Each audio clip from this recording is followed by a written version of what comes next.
It's my first video of 2020, so I just wanted to spend a little bit of time today looking back on last year and what I did or didn't accomplish and my plans for this year.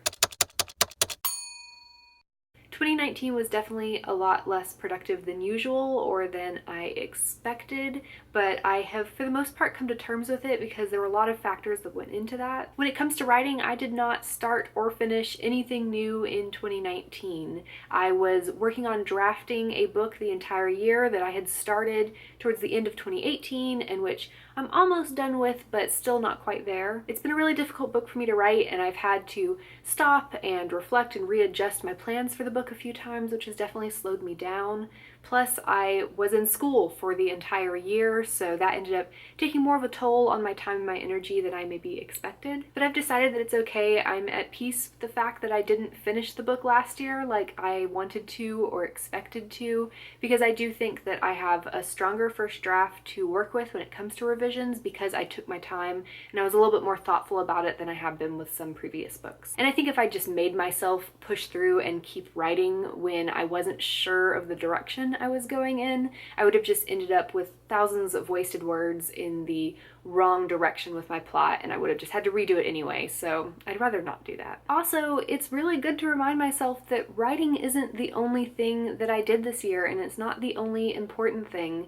I have been working on some projects at my job that I'm excited about. I read 100 books in 2019, which was a personal record, and I am super excited, very proud of myself for that. And I did really well in school, so I don't regret putting more of my energy towards that than towards writing, because I'll still be able to write after I graduate. My book will still be there, but if I get a bad grade in a class, I'm stuck with that. Going forward into 2020, the main thing that I want to do is finish this book. I want to finish the first draft, which I only have a couple chapters left to write, so that shouldn't take too long as I just get to it finally.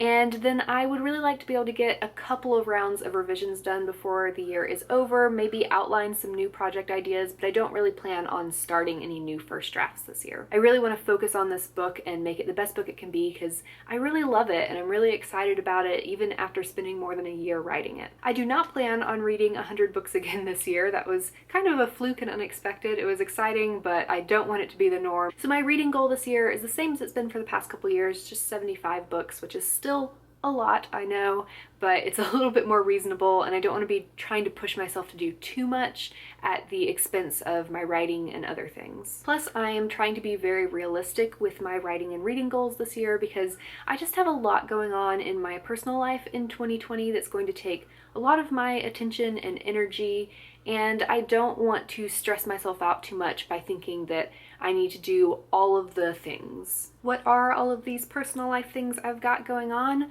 Well, for one, I will be graduating in August, which I am really excited about. I have loved my master's degree and my program and my classes, but I'm really excited to be done with school and to be able to move on with my career. And then once I graduate, I will of course be looking for a new job as a librarian, which may involve moving to another city or state, at the very least another apartment or something. So it's going to be very busy in the late summer, early fall for me. Also in the late spring, I will be having a baby. If you didn't see my announcement on Instagram, now you know. So that's very exciting, but also nerve-wracking, and I know that I'm not going to have a lot of energy or attention for anything other than finishing up my last class and taking care of a newborn in the summer. So that's part of why I'm really putting some limits on myself when it comes to my writing goals for this year. So yay, 2020. It's going to be a very busy and stressful and exciting year. A lot of change coming up for me, but I hope that I can still just keep making some progress towards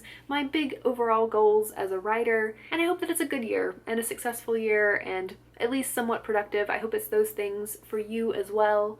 Let me know down in the comments what your goals are for this year, what you're looking forward to, what big life events you maybe have going on. Don't forget to like and subscribe, and of course join us this Sunday at 7:30 p.m. Eastern Time for our weekly live chat.